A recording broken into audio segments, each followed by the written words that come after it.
We're not gonna talk. We're just gonna sit here and listen to music for We're just gonna vibe. Hey everybody, welcome to Geek the F Out and our Stranger Geeks presentation. I am Lucha Johnny.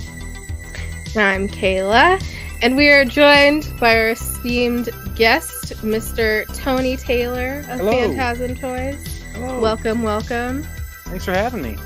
Yeah, thanks for joining. Excited to have you on again. Yeah, I love coming on and geeking the F out. Yeah, it's a blast. I mean, if anyone's watched these two episodes that we're about to talk about, it's very fitting that you're here. And if you haven't watched them, you can still watch, but like you're gonna get spoiled. But you know, they are very Ghostbusters heavy. Yeah, so I thought it was fitting to have you on again, and luckily you were available, so it all worked out perfectly. So yeah, very excited to have you here. And thanks everyone for joining. Do we want to say hi? Yes, we have some very excited people. Show Me is extremely excited to be here. Welcome, Show Me. I don't recognize the name, so if they are still here. Thanos Copter, who will be joining us tomorrow for our Star Trek The Original Series Season 1 wrap-up. Yep. Double very dipping excited. Derek Hoover is with us. Double D. Hi, Derek. Derek won the Destroyer, right? Destructor, yeah. Destructor. I can't not say it Destructor. Like I have to do it. That sounds better that way. Yeah. I saw the meme today. There is no Christmas, only Yule. What? Wait, can you send that to me? I did not see this. Yeah, I'll send it to you later. Okay, cool. Yeah, thanks everyone for joining to do a little overview for this show. So I've seen Stranger Things before. Johnny has not, and this time around, it's the reverse of our Trek Retrek. Yes, show. Exactly. And so we're doing about 2 episodes at a time. We're gonna have to do 3 episodes because the season is 9 episodes. So we'll do that the second to last episode. Baducci, hello. Hey. Back in Australia. So sad. Hope you had a good time here, though. Yeah, I miss them. Aww. Cuties. But yeah, so we'll kind of do what we normally do. And what we did for season 1 is like go through the episodes and, give a summary and give our thoughts on different scenes, and then have a couple questions after episode 1, and then some more questions after episode 2, and then we'll do our usual That's What They Said, and do some spoilers without context. And yeah. So let's get into it. So season 2, episode 1 is titled Mad Max, and we start out. Yes, in Pittsburgh. I want to. I right off the jump. I'm like, hey, Pittsburgh, and I'm watching it, and I'm like, is this the same show? Hang on, I had to stop and check to make sure I was watching the right thing, because it didn't seem like it for like almost the entire beginning of the episode. It's a big difference from what if you just watch season 1 and then you go into season 2. The beginning of it is definitely a different type of show, it seems like. So you're not wrong there. Yeah, it is very different. It's a full cold open, which I don't know if they did this for 3 and 4. We'll have to see when we watch them again. But yeah, so we get I called it the van of goths being chased by cops. And Kali makes Bridge go boom, which it doesn't actually go boom, it just makes it look like it goes boom. And I remember how like epic this felt when I first watched it. And honestly, every time I've watched it, I think 4 times now in the past few days. And every time it just like gives me chills when she just goes boom. But yeah, and then we see she has a nosebleed and the number 8 on her arm. So real quick, Johnny, any thoughts Yeah. about that or the cold open in general? I thought it was interesting Theories? because she did the thing and like made the bridge collapse.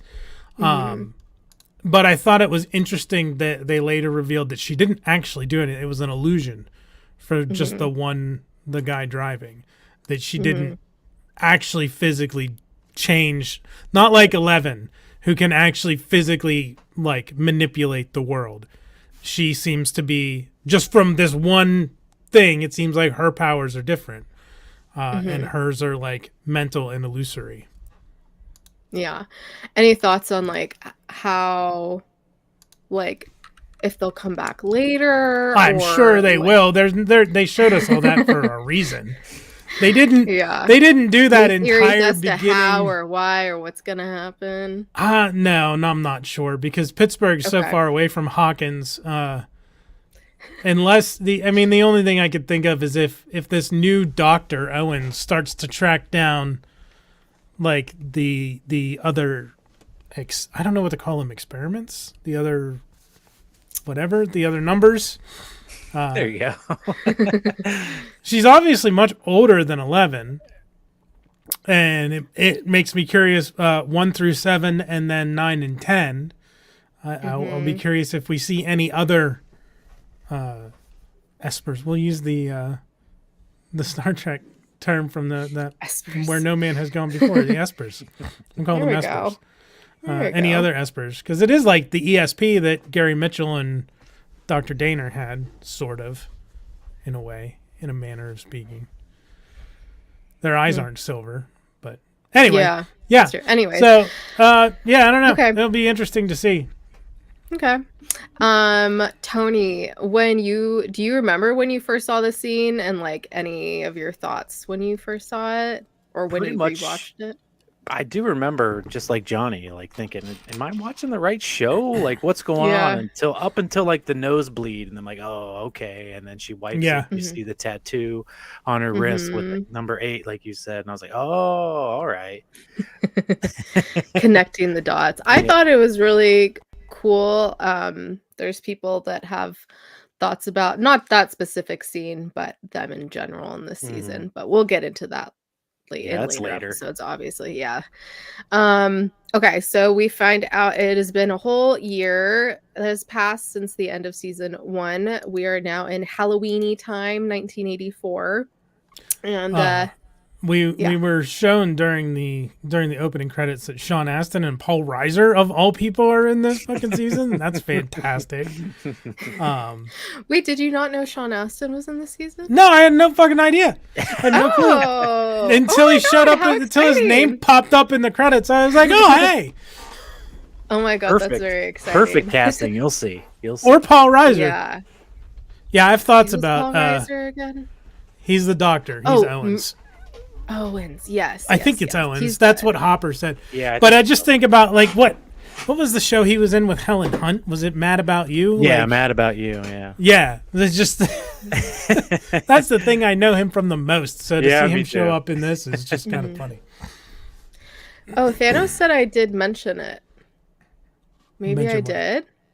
That Sean Astin was going to be in it. Then You I would've. completely I think I promptly would forgot. have. And also because maybe I did it when we talked about Fan Expo because I met him again. If you did, somehow I completely forgot or missed it entirely. It's so okay. yeah. Well, that worked out well because you were very excited by that fact. I don't know if I'm more Um, excited for Paul Reiser or Sean Astin. Yeah, and I don't think I wrote this Undulating. down, but but remind me to ask you later about your predictions about him for the season because I don't think that's one thing I wrote down, but I meant to. So Dustin is running around looking for change, and gang, the now foursome, all calls each other and find out how much change they have, and Mike steals Nancy's, and they meet up at the arcade. Yeah, Joyce drops off Will there. Yes. Yeah, so like Dustin first, nice mouth, Dustin, around your mother. Oh yeah. 2, nice That's his toxic tagline. masculine. Tagline of this season is "Son of a bitch." Yeah. Nice toxic masculinity from Lucas when he was like, I did work like a real man and got my money. Like, fuck you, Lucas. Yeah.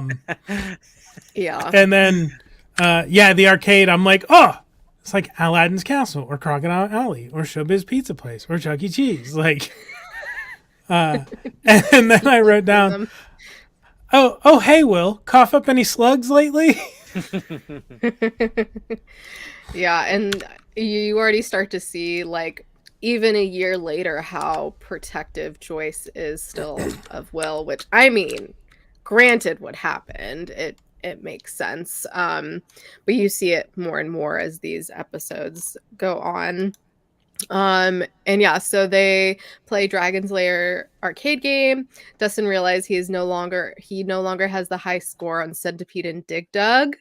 Mad Max does. And they're like, who the fuck is Mad Max? And they ask the kid who works there, and he's like, I'm not telling you. And he's like, I want something in return. And I love how they automatically think of having a date with Nancy.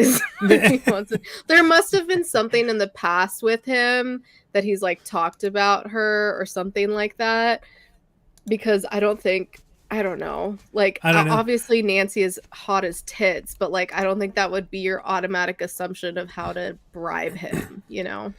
I will say, I wrote basically the same thing down. I wrote Centipede and Dig Dug. Who's Mad Max? Parentheses. It's a girl, isn't it? And I was fucking 100% correct. Wow. Like, it has to be. Spoilers. Wow, you got it. That's amazing. Yeah. I'm like, well, I mean, it's also a little obvious when it's like there's 4 main boys and there's 11, but like gotta get some more girl characters in here. it felt so like it's tropey and convoluted. Like, oh, someone came to the arcade, trumped their high score and knocked them down, so they want to find out who it is, and they're gonna all be super shocked when they found out that it's a girl, and they're gonna be like, oh, girls don't play video games, which is exactly what fucking happened. Lucas exactly said. That's so funny. I'm like, Mad Max is totally gonna be a girl, isn't it? And it was. There you go. And then while they're talking to the kid that works there, I forget what his name was. Will sees Keith. Flashes of the upside. I don't know why I Keith. remember that. There we go. But Keith. Will sees flashes of the upside down, and there's like a big scary cloud with lightning and thunder. I don't know. Did you have any thoughts on seeing that, or were you not surprised considering the end of last season? I wasn't surprised that he was flashing back to the upside down. I was surprised that it looks like it is tearing itself apart. I'm not sure what's with the storm and the other stuff that's going on that we see throughout the episode. Yeah, I'm interested to see what's going to happen. Yeah. And then Hopper shows up to the station, and we meet Murray, who shows up to talk to him. And, you know, later we find out that he was hired by Barb's parents to look into her death, which is just like, oh, so tragic. Oh, man. In a way. That is jumping ahead a little bit. On all the pictures. Yeah, we're jumping ahead a little bit, but is that a different actress playing Barb's mom this season than last season? Oh, I didn't even feel like it's a different lady. Maybe. But I don't remember what she was like. Hopper's talking to this dude who normally would be a goddamn crackpot, right? Like aliens and Russian super uber children who have psionic powers and bullshit. But that stuff is true. That fucking happened. But so is Hopper just writing him off because he's trying to protect 11 and act like she doesn't exist? because I feel like this would be an instance where someone comes in and says, it's goddamn aliens. After what you saw last season with alternate dimensions with monsters, I feel like you'd be a little more open-minded. He was acting 100% closed-minded in that scene. So I want to say it was probably on purpose to like throw them off the trail so nobody finds 11. Because we find out later that he's got her in the... Is he living with her in a cabin in the woods? Mm-hmm. What happened to his trailer? Did he move out because he was worried it was still a house is better than a trailer, I guess. Yeah, no, he totally knew, but they also, if you remember at the end of the season, they made the deal, which we find out also a little bit more with like Mike's dad and family and them with Mike talking to them, and Steve says later like they can't, like to Nancy, like they can't do anything, they're going to come after our families if we say anything. So it's definitely like part deal, part hiding 11. Like even when that one deputy or other cop starts to say like, oh, like what about like the kid that shattered, or no, it was the made kid him that pee himself, and he's like, that was a prank. He's like, nah, and then like he says something else and like shuts him down. Like he knew exactly what he was doing. And so Murray tries to convince him of these things, and he's just like, nope. And then he gets interrupted with a call about these pumpkins being rotted, and then we have the scene where Nancy is looking over Steve's paper, which it wasn't so good. Yeah. Isn't he like comparing playing basketball to like his grandpa in the war or something like that? Yeah. You still not like the Nancy and Steve? I literally wrote in my notes, capital Z, capital Z, capital Z, lowercase z, z, z, z, z, z, z, z, z, z. Parentheses, Nancy / Steve. I don't give a fuck about them. Not them.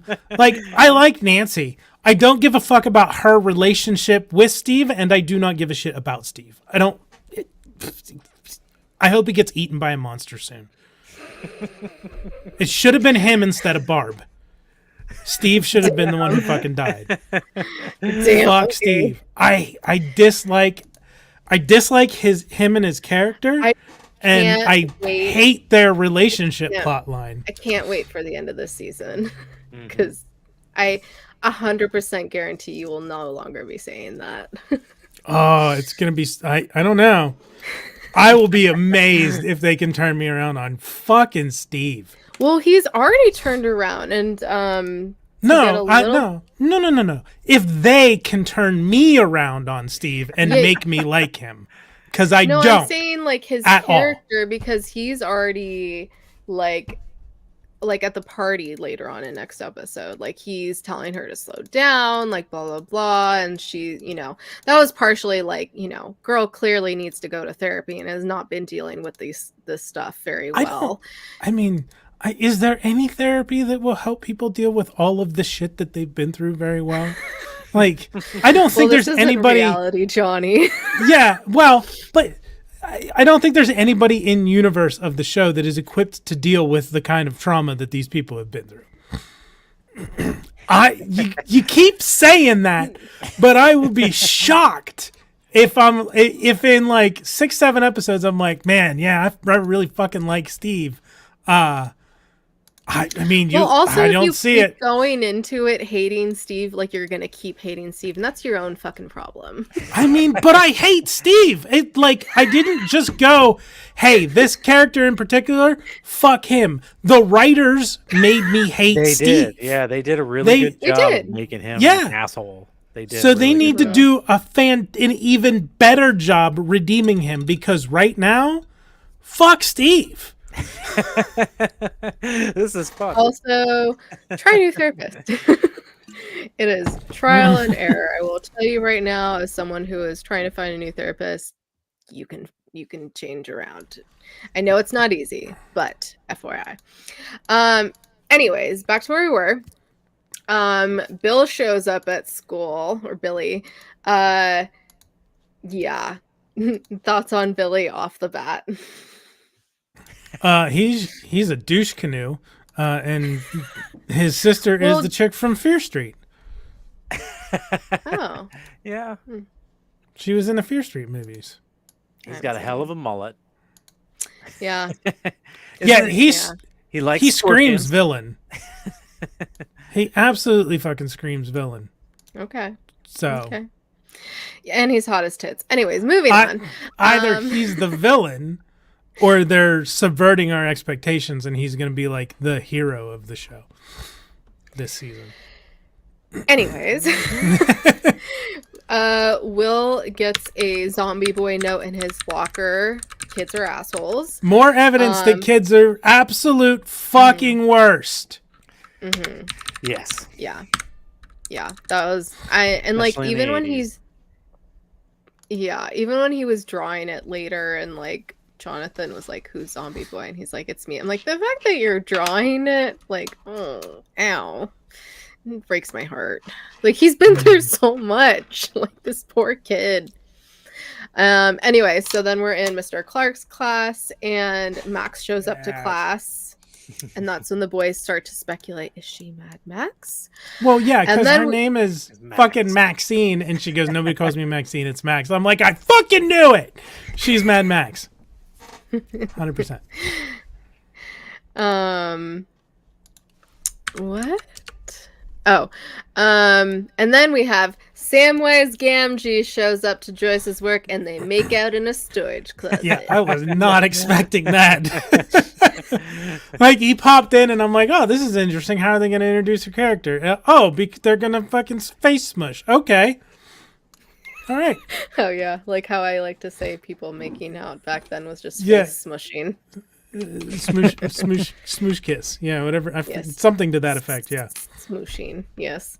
But that's the first time we see the Ghostbuster costumes too. Yeah, Rose she's is sewing the the patch patch on the Yes. while on the clock. Nice. I'm not. I was around.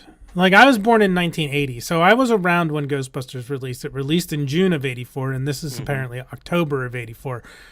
Like in my head, I go, Ghostbusters wasn't that popular off the bat. Like that, all these kids would be dressing up as ghosts. But I don't remember. It very well might have been. But for me, I'm just like, I don't know if it was that popular at the jump, like 6 months, not even 4 months after it released. Yeah, I don't think it really was. Like maybe for these kids, it makes sense. I was playing gonna Dungeons and say- Dragons and stuff. Like it makes total sense It that fits. 1984 Yeah. these kids would love it. But to be able to replicate the costumes to that extent in 1984 with it still being in theaters and stuff is Patches it's and quite a everything, feat. Yeah, in 1984, from it could have. It could have still been in theaters around Halloween. It might have been. in I think it had a '84 because long- the film runs were longer could've- back then. Yeah, they did. Or they could have like re-released it too for Halloween. Yeah, they weren't. I don't They know. weren't above doing that either. But yeah, I was gonna say, like what you just said, Tony, like it fits that they would like the movie, which is why everyone calls them nerds too. And I think it's not just because they dressed up, because what they dressed up as. And it's so funny because like I don't think anyone nowadays would associate, well, I mean maybe some people, but I'd like to think most people think that like Ghostbusters was like cool in a cool movie. I don't know if they would think like, oh, you're a nerd. Like it's become pretty pop cultured, Yeah. maybe a little bit, but it's been pretty pop cultured since then. Hey, so I just looked it up. Ghostbusters premiered June 7th, 1984. Take a guess when it left theaters. January. September. Kayla, how'd you cheated? Wow. I just said January Absolutely. because it's my birthday. It me left too. cinemas early January 1985 after Wow. 30 weeks. Could you imagine Hell yeah. a movie being in theaters for 30 weeks in this day and age? Not now, no. That's insane. That's insane. It was the highest I think- grossing comedy for years and years. Yeah, it said Huh. it beat out, it took the title from Tootsie. Yeah. Tootsie. Of all things. Well, you got to remember too, like VHS and beta are just coming around at this point. Like home video is not a thing. Like Not really. No, it's expensive. That's why Blockbuster and all those chains were popular back then. yeah, and it started to I completely lost my it at the beginning it took like a year before a movie would or longer. get to VHS. Yeah, a year or longer. It came out in 80. It was almost like just as big of a deal when it was a home release as it was when it was released in theaters back in the day. And it was like over a year, maybe like a year and a half later in the VHS, or it was available for rent. And it was like the movie came out again, and there's posters and cardboard cutouts in places and all that stuff. And rental copies were expensive. I was friends with a family who owned a local video rental shop that was literally like down the corner from my house. I would walk down there all the time, pick something out, take it home, watch it, and just take it back. Like I knew the family. And I remember looking through like their catalogs of stuff that's coming up for release, and like VHS copies of movies were like hundreds of dollars because of the retail license to rent them to people, because they're going to be making money off each rental. So like $500 for a copy of one VHS copy of a movie to rent out. Wow. Damn. That's crazy tits. Any guesses on what the movie that knocked it out? Because I don't know. Close the tab and I have no idea. Any guesses, Tony? 84. I don't know. Beverly Hills Cop? I don't know. It's a good guess. I don't know if that would be it. It's close to the time. Purple Rain. Really? Interesting. Okay. Prince. Fun fact. Thanks for sharing that with us, Derek. Beverly Hills Cop was the highest opening of 1984, it says, because Ghostbusters had the top grossing film of the summer, earning $229 million. Second highest grossing film of 84, approximately $5 million behind Eddie Murphy's action comedy Beverly Hills Cop. Interesting. Anywho, back to where we were. Hopper is investigating the pumpkins. Yeah, owner thinks it's a competitor of his. Hopper is not so sure, or he thinks I don't like know what stuff. Hopper thinks at this point, but geez, dude, look at it. That is a hell of a potent poison to happen overnight. You're coming up on the anniversary of all the Will upside down bullshit. This is not normal, dude. Yeah. And Nancy and Jonathan talk about Tina's Halloween. Jonathan. What? Nancy and Jonathan, not Steve. God. I have Nancy and Steve comes up, which is why I wrote Nancy and Steve in my notes and went bleh. Calm your tits. Nancy and Jonathan talk about Tina's Halloween party and their plans. Nancy tries to get him to go. He says he's going to go trick-or-treating with Will, and she's like, nah, you gotta come. And then, yes, that's when Steve surprises Nancy at the locker in front of Jonathan. I was like, Akko Taco to the extreme. And yeah, we sadly see Jonathan walking away. I mean, sure. Anyways, sadly. Boys watch Max at lunch. And yeah, that's when Lucas says, girls don't play video games. And they, speculate that she's Mad Max. I wrote down, it's absolutely Mad Max. Fuck you guys. Yeah. And they take, there is an ant. That's not good. Ants? This is how you get ants. And she drops a note in the trash and they take it out and it says, stop spying on me, creeps. Yeah, that was creep. great. Just love that. Just love that she knew, and she's like, oh, if I drop something in the trash, like, they're gonna take it out, so this is how I tell them. I'm like, you're so badass. I love you. And then Joyce comes and picks up Will at school. Apparently has these regular check-ins at none other than Hawkins' lab, and Hopper is there to escort them in. Yeah, they made a big deal of him leaving school, and I was like, is she taking him to the lab or something? And then they pulled up to the fucking lab. I'm like, oh. You gotta stop predicting these things. I mean, did you think that I remember watching this, I'm like, why is the lab still around? Like, I thought they would just all be gone now. I don't know. I just remember being very confused by that. But then I mean, like, the entire staff did get fucking murdered by the Demogorgon at the end of the last episode, season. So I remember being very confused by it. It's a governmental building. They're doing important research. It's a governmental building. They're doing important research. They restaffed. I said Tony, not Johnny. Oh, sorry. No, it was a shock to see that that's where they went. Like, the lab was the last place you were kind of, when you go into this, expecting them, like, especially Joyce, to willingly take, literally Will, to someplace. Would be there, and there it is. So yeah, and I think it's like Dr. Owens says that those people are no longer there anymore, so it seems like this is kind of a new group taking over, which I don't know. I don't know. I still wouldn't trust it. And like, I get that they made a deal with them, and maybe this was part of the deal. We don't really know too much about that. But yeah, anyway, so Will gets sensors put on his head, and Will talks about this episode that he had, and we kind of pan out and we see that there's cameras recording them, which, like, big surprise. And Will says how he felt frozen and like evil was looking at him, evil that wanted to kill everyone, which was like, just so everyone creepy. but him, I thought was interesting. Also, there's no chocolate in Reese's Pieces.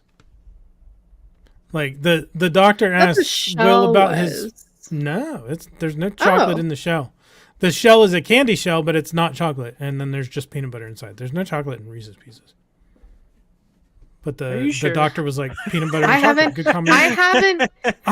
I'm sure. Go look up the ingredients right now. I haven't eaten them since I was Reese's Pieces somewhere. Nope. Maybe it's like a chocolate peanut butter mixed filling inside the candy shell. Nope. It's peanut butter candy manufactured by Hershey. They are oblate, spheroid in shape, and covered in candy shells.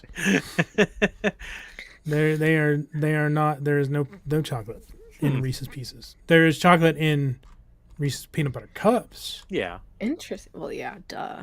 But not in kind Reese's of chocolate. Pieces. Yeah. Chocolate adjacent. It tastes delicious. I love Reese's. Do you know the tangent time? The story that they wanted to use M&Ms in E.T. and the Mars Candy Company was like, no, we don't want our candy associated with an alien. That seems like it would be bad for our image. Yeah. So then they went to Reese's and to Hershey, and Hershey was like, yeah, you can use Reese's Pieces, sure. And boy, yep. Yeah. Interesting. Anyway, so Dr. Owens, I know I'm right. I love Reese's Pieces. I love peanut butter. There's no chocolate in Reese's Pieces. The more you learn, more you know, whatever. Dr. Owens thinks it's an anniversary event because it's been almost a year since season 1 events happened. And so it's happening more because of the anniversary. And yeah, and that's also when he says the old people are gone. They should trust him. Yeah. What are you going to say, Johnny? I'm laughing at this. Bring me my peanut butter filled steroids, Reginald. That's how the rich ask for Reese's Pieces. It's just a random thought. Like the anniversary thing, I get it. I understand. Like, humans put a lot of importance. We as human beings put a lot of importance on. It's been a full year since this. It is the anniversary of this and that. The rest of nature doesn't give a shit about the passage of time. Yeah, it's true. But it makes a good story. They think these are just, like Hopper says later, like PTSD flashes.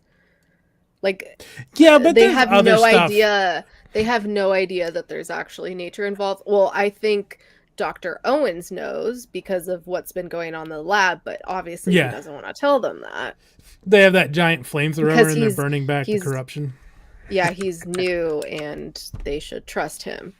Yeah, I don't think so. Yeah, which, speaking of, yeah, back at the lab, Owens is overseeing people going into the Upside Down's vulva, trying to burn it. I almost made Johnny sit on his water. I was not expecting you to describe it in that manner. Bam! I definitely called it that last season. I mean, it's like it's Yeah, you're not I wrong. mean, yes, it is shaped like, and every is shaped time like it reproductive opens, organs. it fucking looks like that. You can just say vulva. I already said it. Vulva. No, So yeah, kids are what? you said vulva, and then I thought Volvo, and then my brain went like the back of a Volvo, and I'm like, no, that line's like the back of a Volkswagen. It's a completely different thing. No idea. He fucked her in an uncomfortable place. What, like the back of a Volkswagen? No. What are you quoting? Clerks. No, Mallrats. Oh yeah, Mallrats. No, I Yeah. haven't seen it. Anyway. Anywho. It's just very good, Johnny.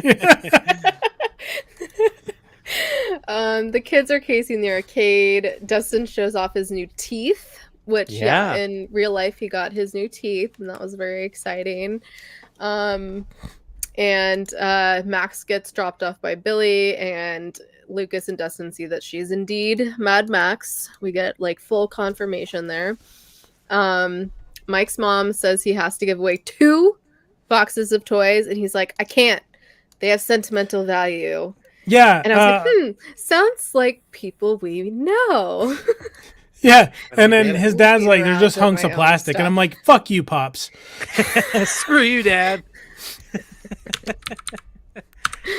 Yeah, I was like, oh, that's funny. And then we find out that Mike's been acting out quite a bit. Yeah, like doing all sorts of stuff, which once again, I mean, I clearly, there is no therapy for these crazy events, but I think some therapy would maybe help. Just This saying. is the 80s, though. Nobody really talked about Mental it. health was not a thing. Yeah. Suck it up and go to know, I school. know. And They kind of allude to that when Hopper's talking to Joyce later, and he's like, this stuff he's talking about is real. This PTSD, post-traumatic stress, like mental health was not a conversation in the early 80s. Mm-hmm. Yeah, it's interesting that Hopper says he knows some guys, I'm guessing like from the war. Military guys, yeah, probably. Yeah, that have been through it. I mean, yeah, it's something. I don't know how you talk through that, but like, I don't know. It can't hurt. Yeah, so Nancy and Steve go to Barb's parents for dinner and they eat KFC, and they say how they've hired Murray to help find Barb, and he's spendy, so that's why they're selling the house. And Nancy gets really upset and cries in the bathroom. And yeah, it's just very heartbreaking because obviously they know what's happened and can't say anything. And they're like, now they're selling their house because they have to hire this private investigator because they think she's still alive. And it's like, yeah, they can't say anything. So they feel very hopeless. Whatever the right word is. And then and then Mike is, I put Will by accident. Mike is packing up his toys and he sees the Millennium Falcon, which if you remember in the first season. So sorry, hang on. Go ahead. I was not expecting the Barb plot point. I thought they were just gonna Barb died in the first season. We shall never speak of her again. That character is done. So I was really intrigued that they did this. That I am assuming that Nancy and Steve have been going to her parents' house regularly for these dinners. Yeah. seems like it. So yeah, I thought they'd just move on and like Barb would get swept under the rug. So I'm really interested to see how this goes. And her mom, I felt so bad. Her mom was like, "We have hope for the first time. I think we'll find." I'm like, Yeah. oh. No, Heartbreaking. I don't think you will find her. No. Yeah. Like, And then it's hard. so yeah. What did you say? And then I wrote, "Don't you fucking dare, Mike! You're gonna regret that in 10 years or so." When he like looked like he was gonna put the Millennium Falcon in the Yeah, box. don't. No. Yeah, which 11 levitated in the first season, and then he Yeah. like looks over at her fort and tries to radio her and says how it's day 352, and I'm guessing that's how many days since she's Yeah. been gone. And he thinks he hears Elle's voice, and then ends up being Dustin. Tells him they were right about Max, and he's like, "Fuck you," hangs up. Essentially. Dustin arrives at home, hears something, thinks it's his cat Muse, but something weird in the trash can going on there. It's just a possum. Nothing to worry about. Just a possum. Yeah. At Byers, they have movie night, and Will is drawing himself a zombie boy, and that's when Jonathan comes in. And this conversation between the two, I loved it. Yeah, like Will gets really upset because everyone treats him differently, like there's something wrong with him. And, Jonathan tells him how everyone are freaks, like normal is boring, like no, like anyone who's done anything important has been weird or different or a freak. And I was just like, preach. Because like normal is fucking boring.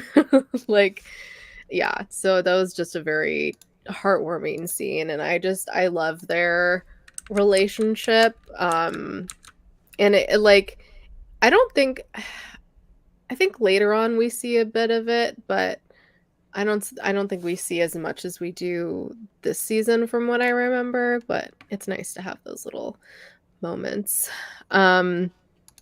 But yeah, so they're watching Mr. Mom, and Joyce gets triggered by the phone ringing, which I'm like, if you're getting triggered, like, do you just get triggered every time the phone rings? Like just whenever someone calls, it's a fucking traumatic event. Like, get help. And like there was a line, I don't remember if it was Will or Jonathan who said something about like Bob being painfully normal.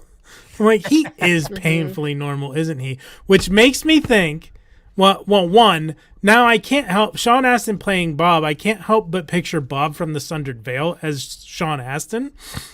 Because if you've watched that show that we do on Dice Thespians, the character of Bob is like the group's like precious cinnamon roll. Like, he likes soft pretzels with mustard, and he's kind of like Bob. So I feel like they're making a big point of Bob being like, sort of a big point. Like, Bob's a normal dude. Something's up with Bob. He's like an expert on the mystical hoodoo voodoo realm, and he's going to save the day. Okay. We shall see. All right. We shall see. Or Johnny shall see. I already have. Yes. Yeah. And then we get a quick glimpse of the Hawkins lab and all these alarms going off. Yeah, and that's probably not good. And then coincidentally or not coincidentally, back at the Byers, Will is going to the bathroom, and then he hears this whooshing sound, walks out, no one's there. Front door just opens, and sees the lightning storm again and this huge spidery looking creature in the sky, which like, holy shit. Really cool. What did you think of seeing that for the first time, Johnny? Well, I mean, what I thought of that scene is in my spoilers without context. Okay. I'm curious as to what exactly is going on in the Upside Down. It seems like, because any idea what the creature is, or? I mean, the Demogorgon was related to D&D, so yeah. Wasn't sure if there was. Not that I can think of. Like, okay. There's one thing that it reminded me of immediately, and it's hard to think of anything but that now. But yeah, I'm surprised it's not like more Demogorgons or giant Demogorgon. It's just it's fucking weird. I don't know. I don't know what's going on, and I'm interested to see what it is. Okay.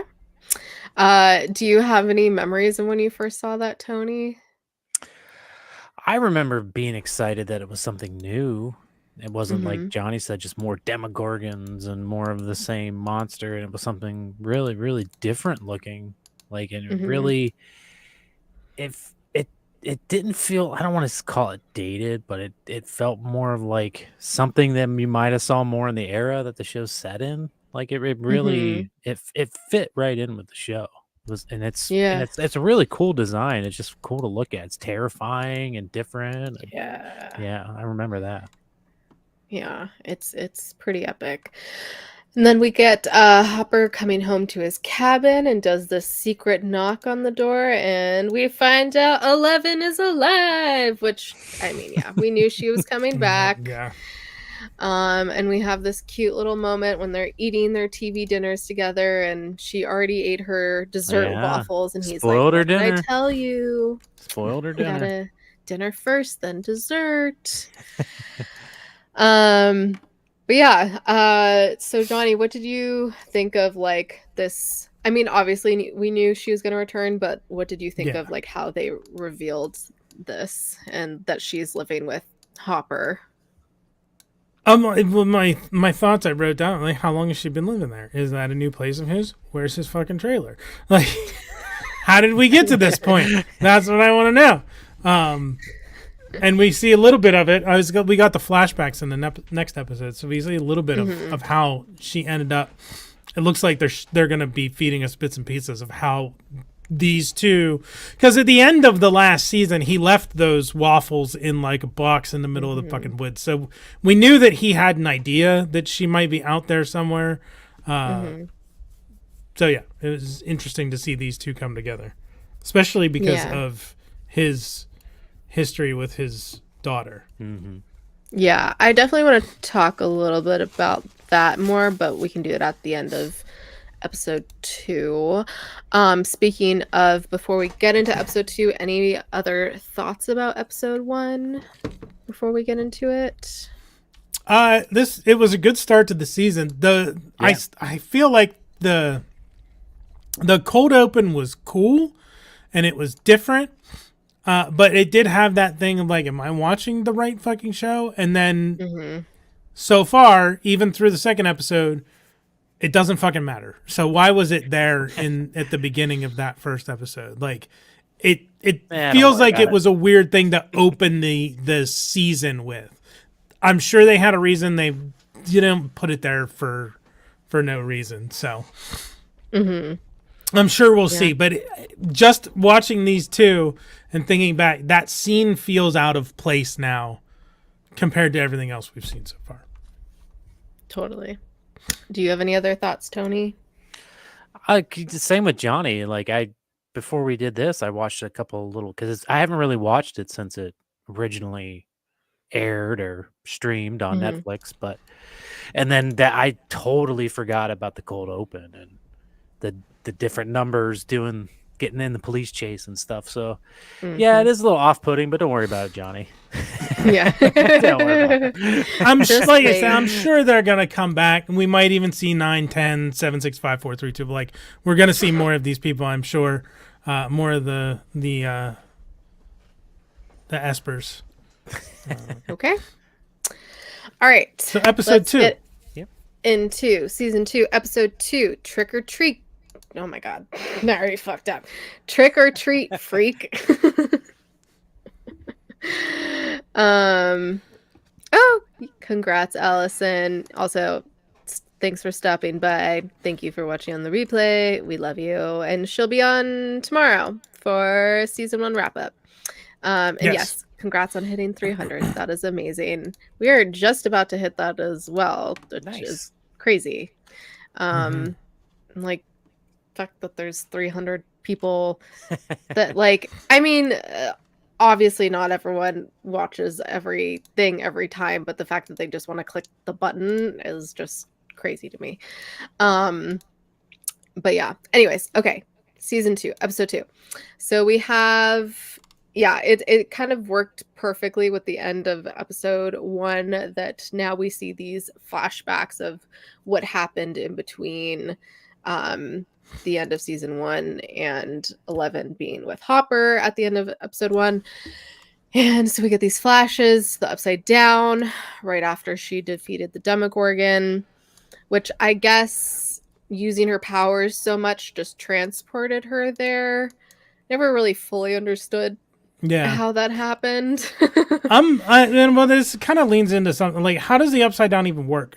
How does it mirror really the physical realm? How do because even the bulletin boards on the Upside Down side have the letters and stuff that are on the bulletin boards on the right side, side. So it's not, it's I guess kind of a mirror universe where it's not a parallel universe. It's literally just mirroring it. I'm just wondering how far the real world extends, and how far the normal world and the Upside Down overlap. Because it feels like the ethereal plane or the astral plane in D&D terms. Like, it's still so.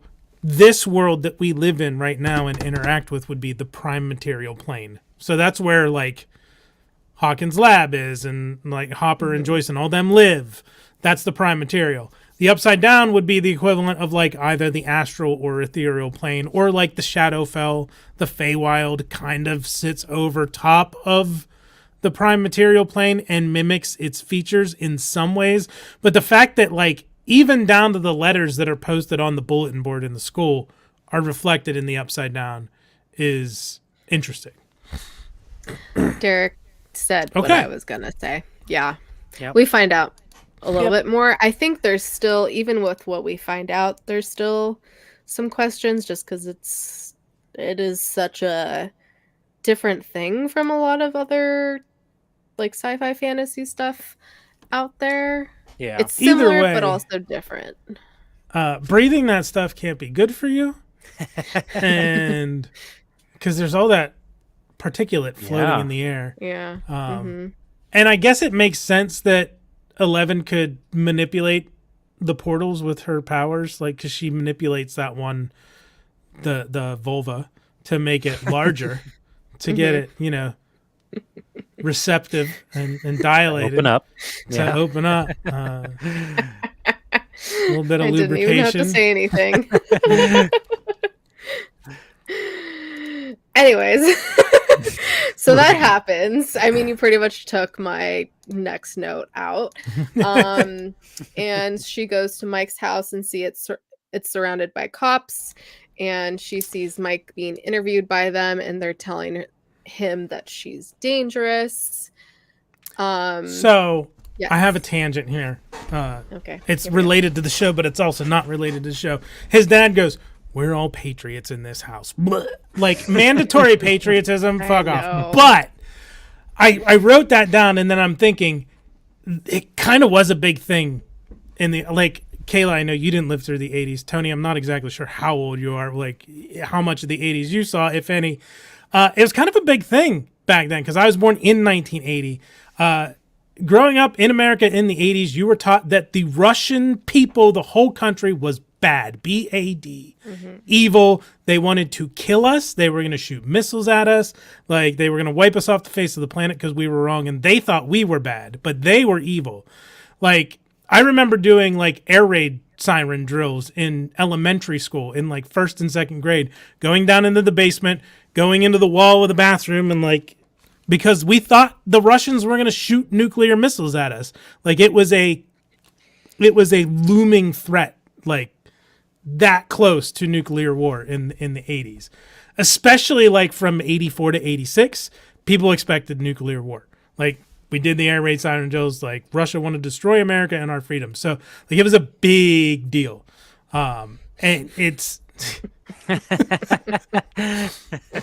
and I don't think if you were born or didn't have the majority of your life experience until after the end of the Cold War and the Berlin Wall coming down, I don't think you realize how much that permeated our culture, especially in America. So yeah, I mean, I've read about it in history books, but yes, no, I did not live through it. Yeah, Russians. I was born in '84, so by the time that I was old enough and in school, I was coming it was the tail end of that coming out of Yeah. all that. So just a little bit too young to really have felt the Russian fear, but I was aware of it. That's for sure. Yeah, that's why, like, professional wrestling, like the Bolsheviks, the Russian, like the Russian characters were all bad guys, and Hulk Hogan was the real American who took him down. I know the Glow version of that because I watched Glow on Netflix. Netflix sponsor us. So, that line would absolutely be something that would be said in the time by someone like Mike's dad. Yeah. Yeah. Okay. So she sees Mike being interviewed. They say she's dangerous, so she goes and hides in the forest while they're searching for her. Nice poker face, Mike. Like, no reason she hasn't, like, fucking gone back to find you because you're an idiot. Okay. You're staring out the fucking window. Whoa, what are you staring at? Oh, there she is. Go get her. Dumbass. I mean, what? He's like 11, 12? I know, but Yeah. I can still be irrationally angry at the child. Yes, you can be, clearly. Back to present, Elle scares Hopper with a ghost sheet over her head and wants to go trick-or-treating, and Hopper says no. I get Hopper's concern, but fuck, she's right. Like, no one would ever... Like, let her wear the goddamn sheet over her head. Yeah. Cut armholes in it if you want. Tie a belt around. Make her go as a ghost monk. And, like, let her have... come off. Although, it doesn't matter. He wouldn't have been there to take her trick-or-treating anyway. Spoilers for the later. Yeah. So Hopper talks about compromises, and he's like, I'll get candy and we can watch a scary movie. How about that? Which, doesn't happen. Halfway happy. Halfway happy, which I did enjoy that. I mean, not wrong. At the Byers, Joyce freaks out when Will is in bathroom and she can't find him. I'm like, oh girl, you poor thing. Oh yeah. Like, Jesus. I mean, that's how it started last year, so yeah. Didn't she ask him, like, what are you doing? He's like, being. Yeah. And she sees his drawing of the creature, and he denies that he saw it. It was just something that he was drawing. And then we have Ghostbusters! Yes. And we get these fun photo shoots with all the boys in their costumes, and we get our first intro into Erica, Lucas's sister, who fucking love her. And she's just like, you're a nerd. No wonder why you only hang out with boys. Fucking love her so much. She's great. Lucas doesn't want to be Winston, so he's Venkman, which Mike is like there can't be two Venkmans, and Will, the voice of reason, is like, why can't there be two Venkmans? And then Lucas totally calls Mike out. He's like, why can't you be if you think Winston is so cool, why don't you be him? And he's like, oh, I can't. He's like, it's because you're not black. He's like, I didn't say that. Yeah, so I was kind of poor. Yeah, I know. Lucas has like a whole speech about why Winston's not cool. He's not a scientist. He doesn't come until the end. And poor Ernie. Yeah. Winston rules. Yeah, he does. I was really confused during this whole thing because I totally misread. I thought both Dustin and Will were Spengler. So I was like, what, they've got two Spenglers, why can't they have two Venkmans? I didn't realize that Will was Stan's. Like, I misread his, or Dustin was Stan's. One of them was Stan's, and I misread the patch. I thought they were both Spengler. Yeah, I think Will was Egon. Check your toys. Yeah. Oh yeah, Dustin are they accurate? Yeah, they are. Dustin is Stan's. Will, which, dear God, these are very creepy eyes. Will is oh my. That is pretty scary. Will is Did they Spengler. not put any? Is it because they're just like? Did they just do black dots for the eyes? Is there just irises and No, there should just be kind pupils of, and but no? Yeah. very small white dots, but his are just extra creepy looking. Which Well, I mean, he is the out freak. of the 4 of them, yeah, he's just kind of creepy in a way. Anyway, They actually did a really good job on those, like the detail on the yeah, homemade proton packs. They actually did. Yeah, they're yeah, pretty they cool. did. Oh, and you're falling. But they did give him the trap, which Dustin had the trap, it which should be is Dustin, interesting. Unless I just mixed them up when I tossed them out. I might have done that. Who knows? But yeah, this is Mike's. So yeah, a little Yeah, it bit of looks dead like it. eyes. The eyes are a little Yeah. wonky, His but eyes it's a are good better. sculpt. Mop, Proton pack. mop. I don't know what you're quoting. It's Archer. I just my right ear just went. Hi, Brick. Mop.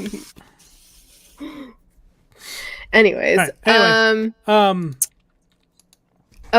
Dustin and Lucas talk about approaching Max, and they're like very intimidated by her, which at this point we don't really know what their like plan is with approaching her. Yeah, And- we didn't know why.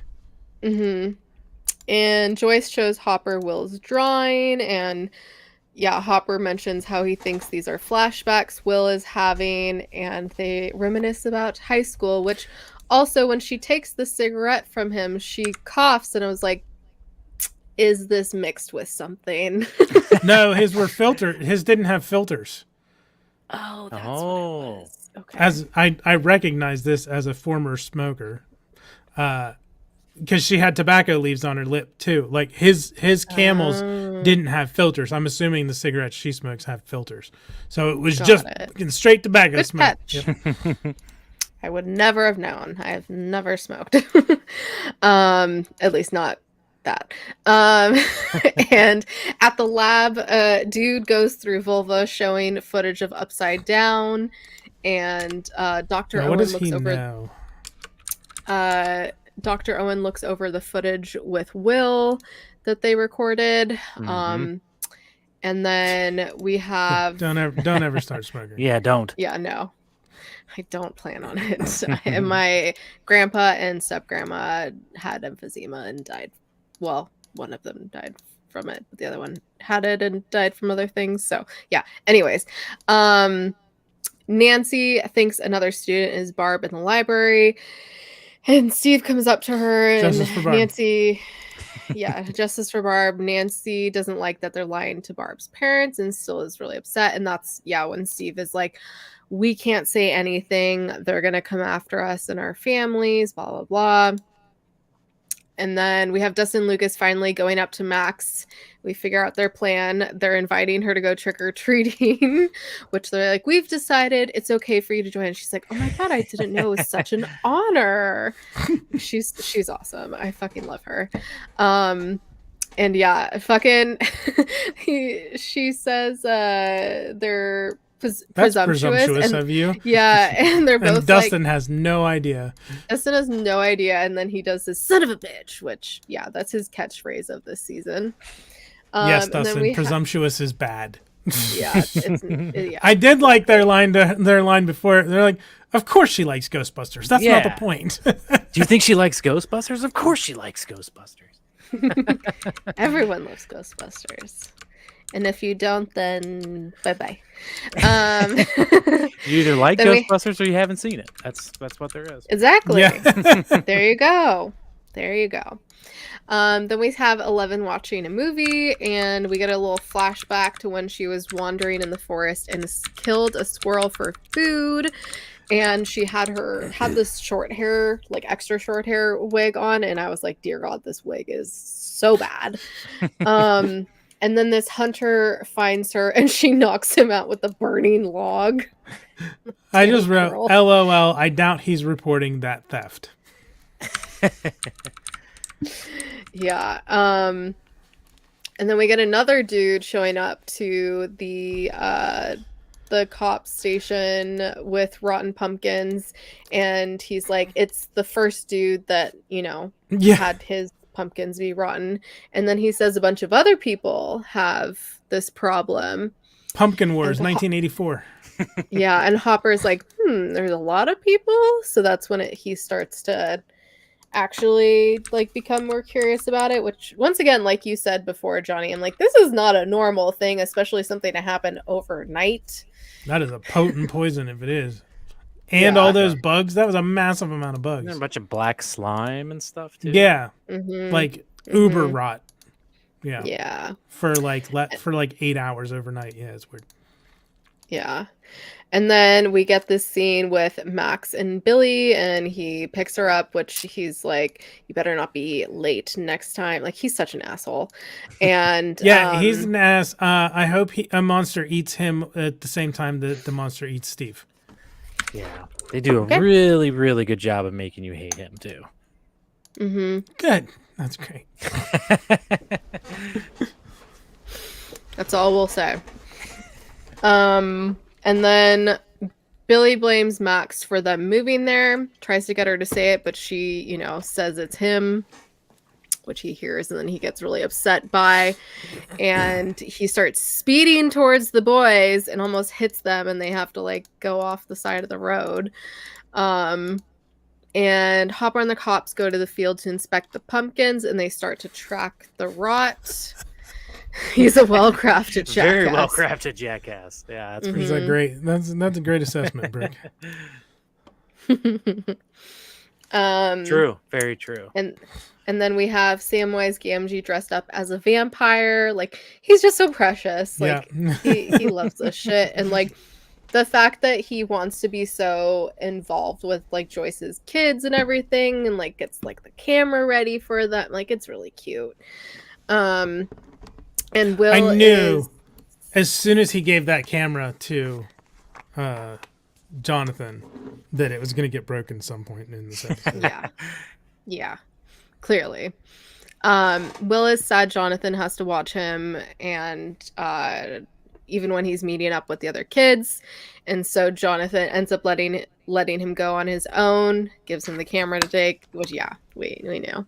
And then we have Billy's keg stand at the party, which not surprised at all, but then like when he comes down and he's just like glistening, I'm like, why do you have to be so hot? Like, god damn it.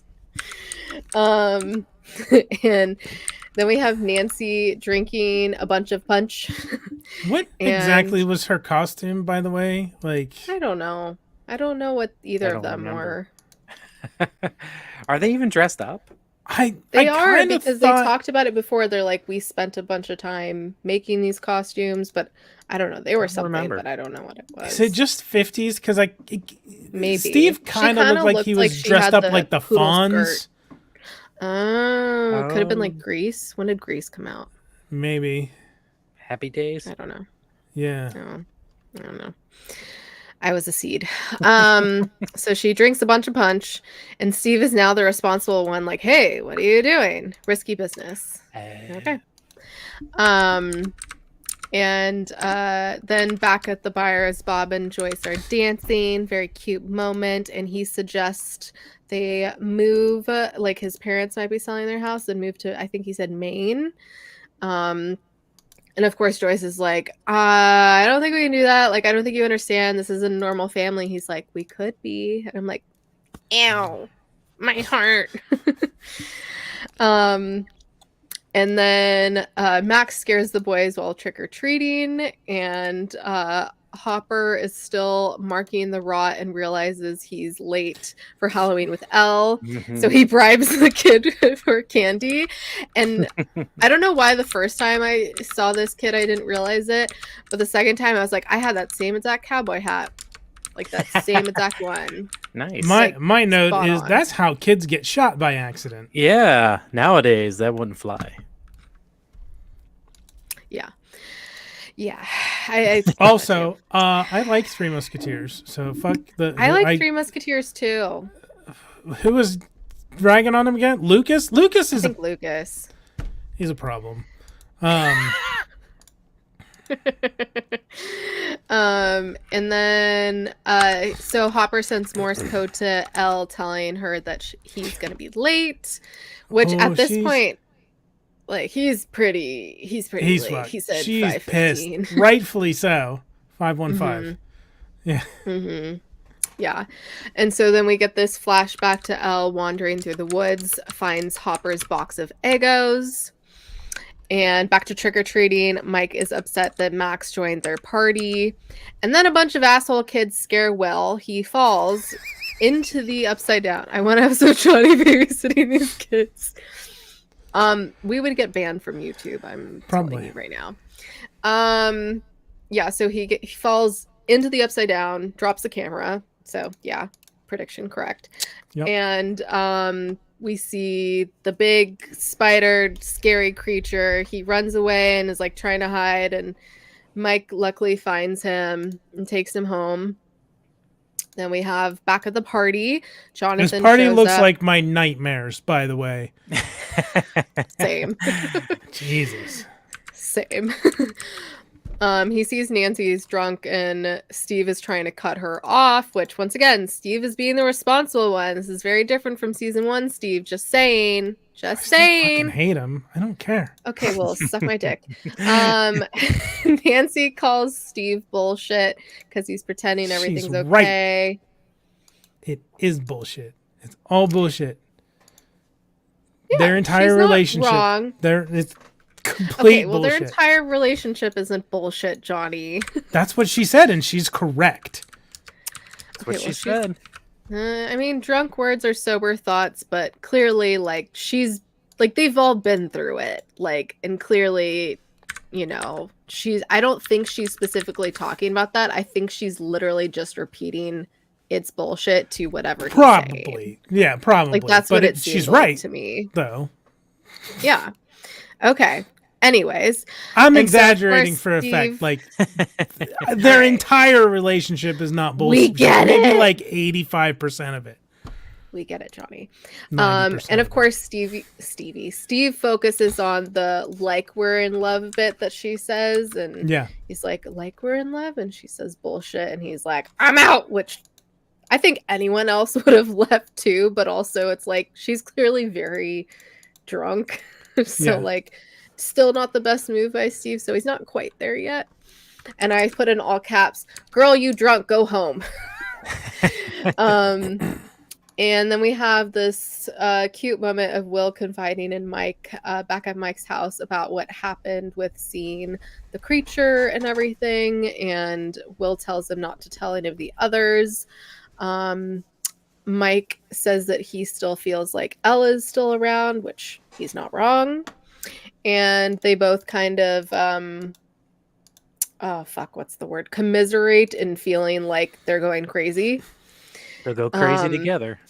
Yeah. It was a cute moment, but also, yeah, just like sad, but like glad that they had each other.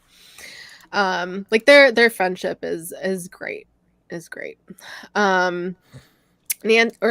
Jonathan brings Nancy home and tucks her in. It was a very cute moment. So points to Jonathan. Again, where are their fucking parents? I'm assuming that they have. I assume that her parents are out trick or treating with their littlest. I forget her Molly, whatever the daughter, the youngest daughter's name is. Yes. Yeah.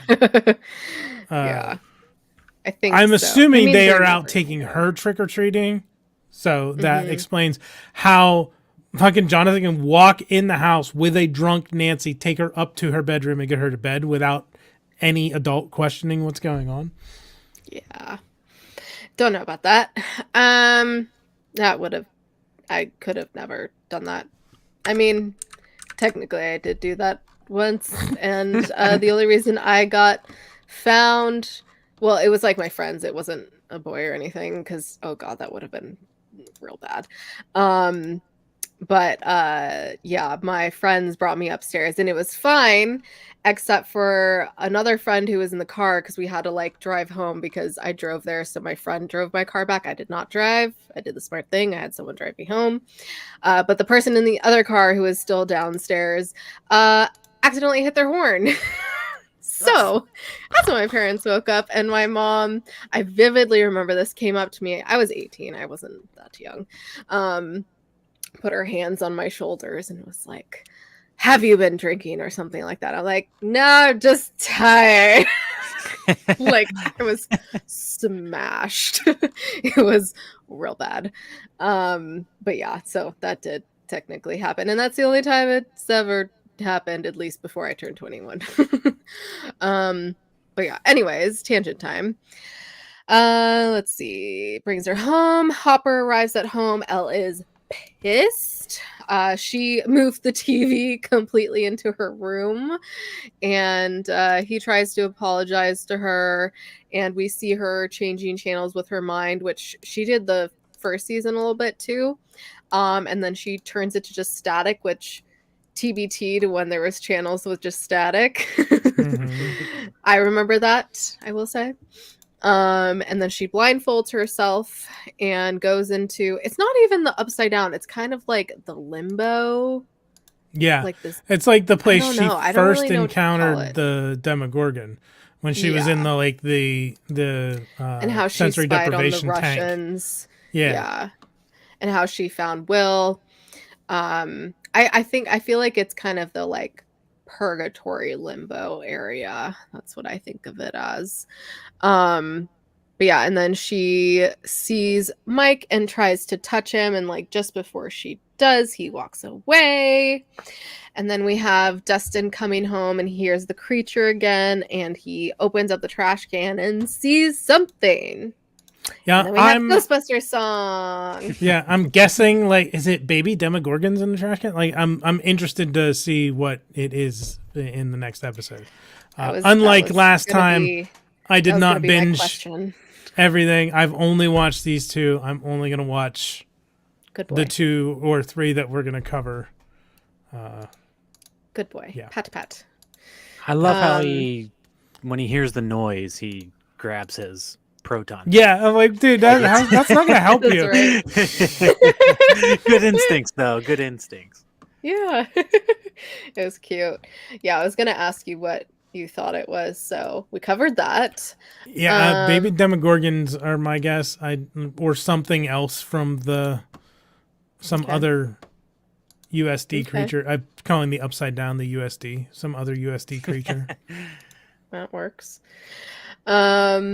Yeah, what back to the question that I thought of before about Bob.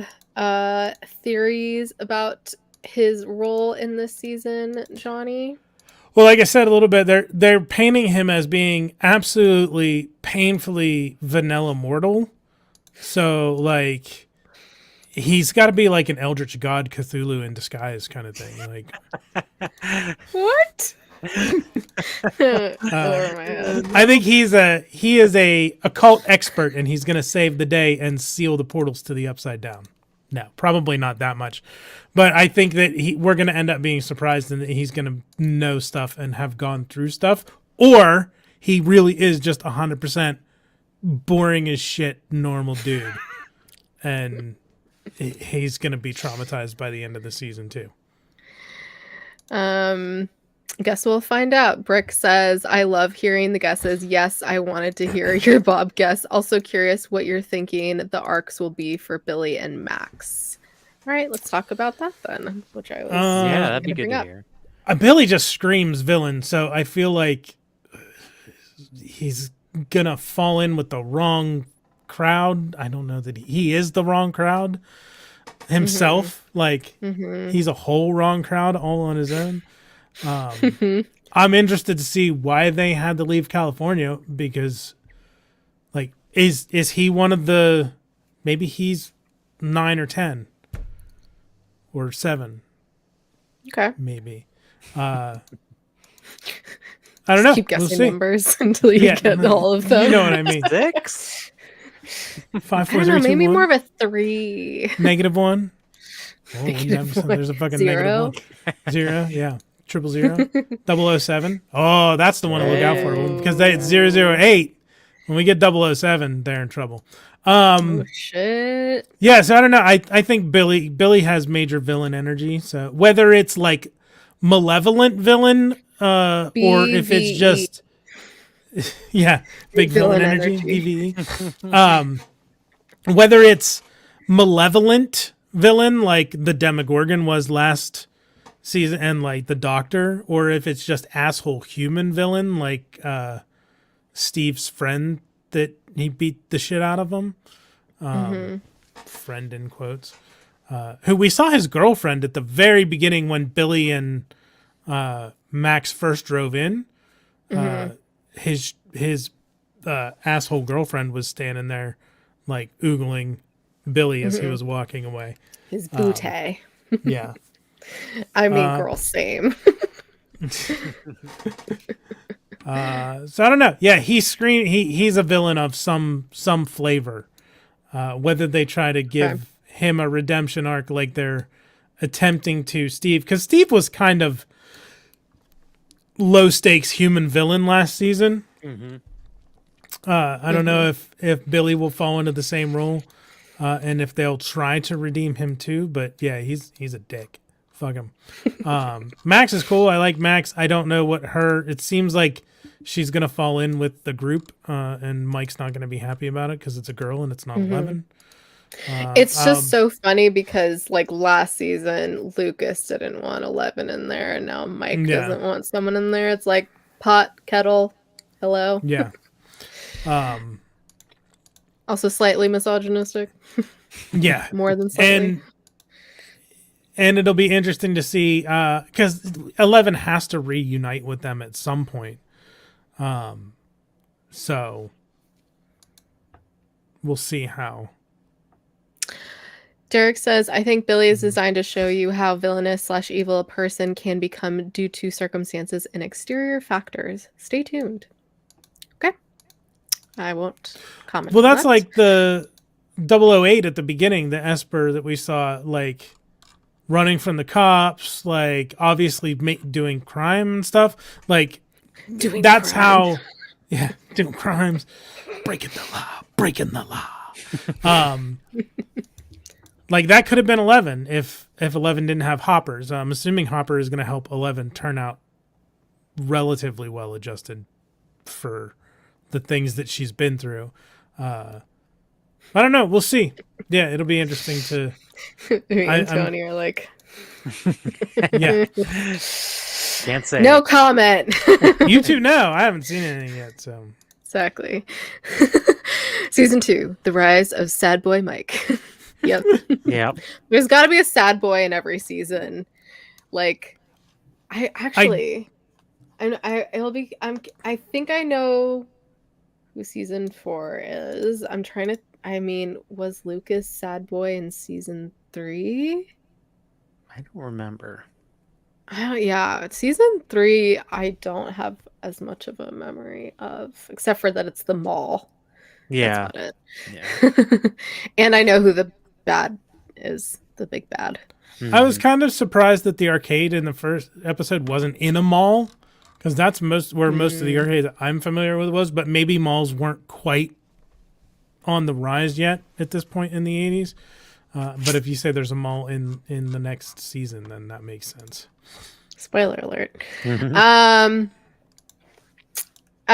quick, right. I wanted to talk about I don't know if you guys noticed this at all, but the music in this season is a wee bit different.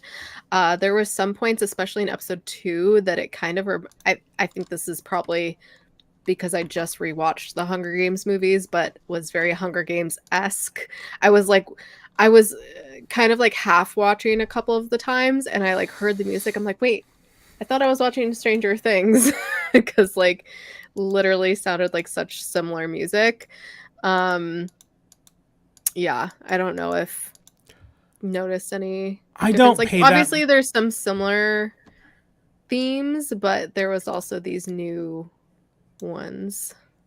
I always feel like I'm missing stuff with soundtracks and whatnot, but I don't pay as much attention to the music. Like it's always there in the background for me. It's just filling silence. Like I don't pay attention to it, really recognize it. Sometimes I will, like when they played the Ghostbusters theme and things like that. Yeah, obviously. But like I don't ever recognize, like when people are talking about Star Wars and like Luke's theme and Rey's theme and Han's theme and Leia's, like I don't recognize character themes like unless it's something that's been running forever that I've watched a million times, which I haven't watched Star Wars a million times. But yeah, I don't really like. I acknowledge that music is happening in the scene. I don't really like. I'm glad you can I don't hear recognize it. Yeah, I can hear it. There It's is there. music It's happening. playing. I hear it. I don't process it, I guess. Like Okay, that's fair. I don't know. I've always felt that way when like Ralph will go off on live action Star Wars. Oh yeah, And Vince Pod about the He soundtrack knows is awesome his and music. he's super knowledgeable about music and soundtracks, and I'm like, how do you know all this? He's very musically We all have inclined. we have all those things that we're passionate about. So Yes, indeedy. Well, speaking of Ghostbusters, since you just mentioned it, how fucking excited were you to see that in this episode, Tony, when you first watched it? Well, at first, this is well before Afterlife or any sequel talk or anything. So just anything Ghostbusters at that time, especially like super thirsty for and like all about and jumped all over, of course. But I honestly was a little disappointed because I think even with the marketing and the lead up to it, and there was a lot of talk and a lot of articles about how heavily this season was influenced by Ghostbusters and stuff like that. Like I guess I was overhyped for it personally, so I was a little disappointed that they just dress up like that Okay. for Halloween. That was it. But overall, I mean, like now looking back at it, it was still really cool to see, especially for the time. And nobody was really doing anything really that Ghostbusters. And I think we can kind of thank this for a certain casting in a certain movie that made with Finn being in it. But yeah, at the time I was super pumped, and it was like, as a Ghostbuster fan, it was pretty much the only thing going on was season 2 is going to be heavily Ghostbusters inspired. So and I think it stay was tuned, so 2016 that it was the women Ghostbusters, right? yeah, that's when that 2016? came out. Yeah, but obviously not quite the same. No, a little different. A little different. That's a whole I liked discussion that in and of movie. itself. I I thought like- that was fun. Yeah, I liked it as well. I appreciate it. mean, Like my anything daughter Kate was McKinnon. my daughter was like the perfect age to be like super influenced by all that. She was 4 or 5 years old, I think, and like there was nothing else Ghostbusters going on at the time, so I really shut out like all the hate and all the BS that was surrounding it, because it got her interested and she really wanted to see it, and it got her excited for Ghostbusters, and it caused a bunch of more merchandise to come out and more opportunities for me to show her things. And yeah, so the fact that it got my daughter like at least interested and like a fan of the franchise in general, so I have a special little appreciation for it myself. But overall, it's a whole nother discussion. It's worth a watch. Thanos says he hasn't seen it. It's worth a watch. That being a You whole kind other of have discussion. to separate it from the franchise, honestly. It was the first I thing do, for a franchise that had been underserved for so long. It makes me wonder what kind of reception it would get if it came out now that we've had Afterlife and we have Frozen Empire coming. If you had this now as a spin-off movie, would it be more well received as a separate aspect of the Ghostbusters franchise? That was rather than the only thing you've gotten in decades. Yeah. When it was the only thing we had gotten in decades, and it was just a reboot. That's what irked me. Like, it had nothing to do with the cast or director or anything like that. Just the fact that it was just a hard reboot of a beloved franchise, and that was a hard pill for me to swallow. But like I said, my daughter liking it and all that opened up my mind and all that. But I think like as a movie itself, like if it wasn't called Ghostbusters, if it was just called Mhm. something paranormal, something or other, and it was just you take away the logo and the name Ghostbusters, I think it's a fine movie and funny, and Oh, but Yeah. the fact that I you put think Ghostbusters on it, yeah. yeah, I think exactly, like or even if it was just marketed as its own entity and not trying to, like, reboot things, yeah, I totally agree with that. Cause yeah, I very much try to just, like, separate it, and I do that a lot anyways with, like, books and movies, like, they are literally separate entities, like, Mhm. you cannot absolutely cannot take a book and make it exactly into a movie. Like that's not how it no. works. That's not like they're just two very different mediums and medias and that's just not like how this is not how Not those things feasible. function. Yeah, Mhm. it's not feasible, so I think just like separating them. Also, Thanos, for some reason I'll binge an entire show, but I don't take time to sit and watch movies. You are my roommate because she is the exact same way. Like, I'll be like, "Oh, do you wanna watch this movie?" She's like, how long is it?" I'm like, 2 hours." She's like, "Oh, it's so long," but, like, we'll sit and Yeah. binge, like, 3 one-hour long shows. And I think I mean, it does have a lot to do with, attention span for I sure because, like, a movie, like, you're gonna need that whole time to put everything together, whereas, like, 1 episode or even if it's, mhm. like, a reality show, like, it's just, like, a plot from beginning to end of an hour half an hour, however long it is. So, Well, and um, they're different yeah. mediums, right? Like Mhm. there's a different storytelling uh formula for a movie than there is for a Mhm. TV show. Um Yeah.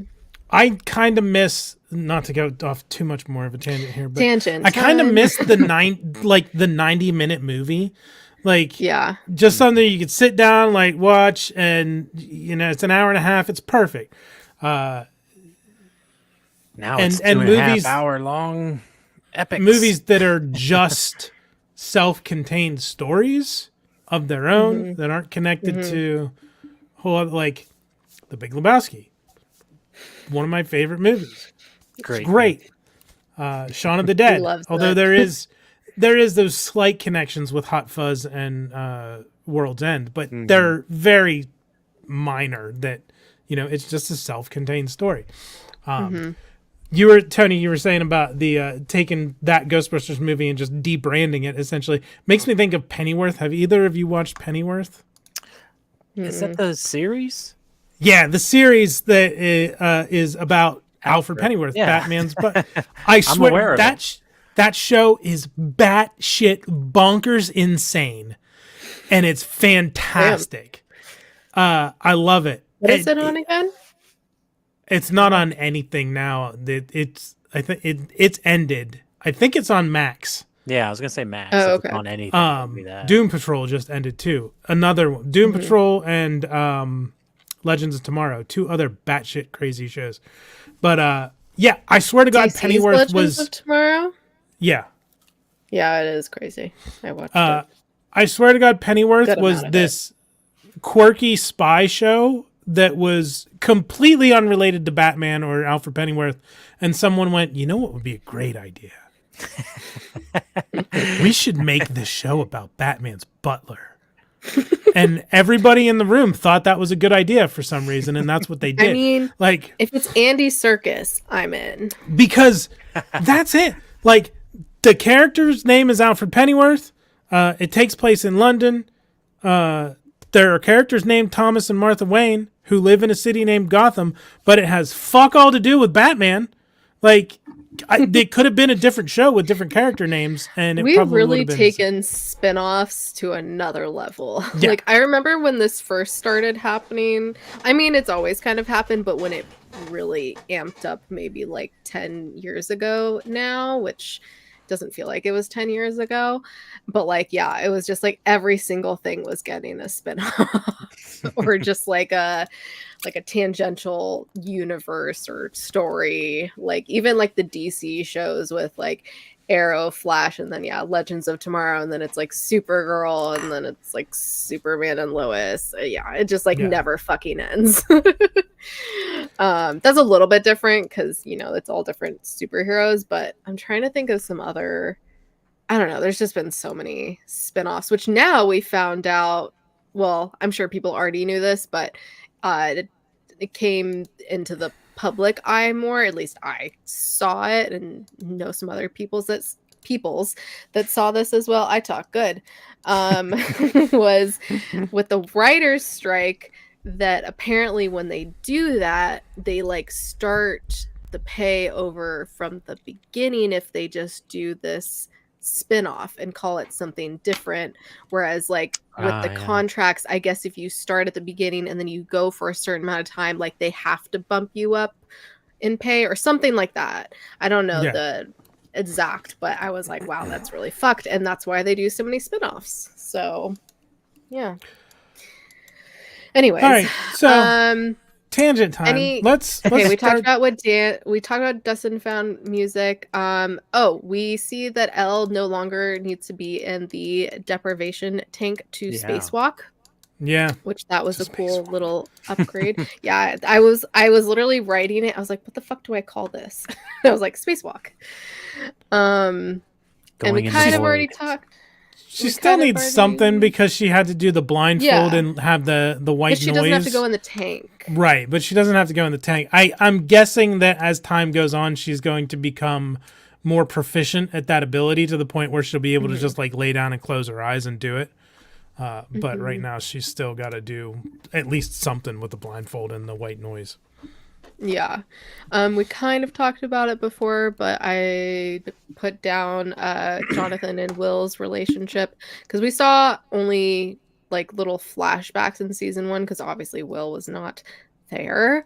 Yeah, I was gonna say it's nice to have Will as more of a character this season than a plot point. Sucks that what he's going through, obviously, but yeah, it's very cute, him and his brother's relationship, and building on that. I think we already talked about that. Oh, and also you kind of talked about at the beginning, but how Elle is living with Hopper and how this is kind of his like second chance at having a daughter because his daughter passed away, and just wanted to touch on that and just how precious it is. Because I think if you didn't know that, or like if that didn't happen, you would probably be like, this is kind of weird that she's living with him. Yeah. Yeah. Like if we didn't know that he was married and had a daughter and had been a parent, like, but I mean, he is also the sheriff. So, and in fiction, we're allowed to idolize law enforcement, like, because they're less flawed than real life law enforcement. So, like, you should trust the police in TV shows, unless you're given reason not to. So, like, Jim, his first name's Jim, right? Jim Hopper. Yes. Yep. Jim Hopper's like, it's like Jim Gordon. Like, come on, Commissioner Speaking of Gordon. Batman. Yeah. So. Yeah, I mean, I think they could still kind of see it with him being the chief of police and a trustworthy, like, authority figure. But the fact that we saw his relationship with his ex and the stuff with his daughter does kind of make it make even more sense. Yeah. Definitely. Yeah, I think it's good. It's good writing, good storytelling with him having that history, and then him kind of taking in 11 makes it mean more than him just protecting a child. It's basically his second chance. He doesn't want to screw it up. So there's not just protecting this strange, poor, and probably in his mind, defenseless little child. It's him trying to protect his second chance of proving he can be a good father. And I think it's great for the story in general to have that.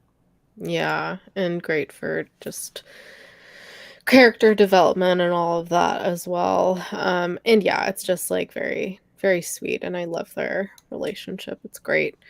Any other thoughts on either of these episodes, episode 2, any other predictions going forward, Johnny, in particular? Nothing else that I haven't already said. Like, I'll be interested to see Okay. where things go, and I'll maybe after the next 2 episodes, maybe have more of a, because that'll put us almost halfway through. Have more of an idea of where I think things are going to go. Mm-hmm. Any other thoughts, Tony?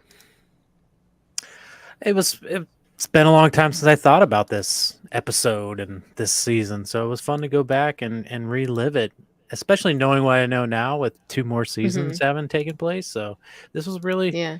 it was still good. Everything, I mean, it's been one of the few consistent shows where every season it seems to be just as good as the last, and it doesn't get worse or better. It's every season's really good. So yeah, definitely.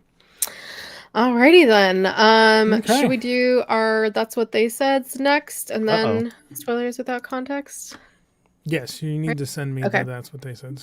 Okay. Fine. Sheesh. Sorry. Sheesh. No, it's fine.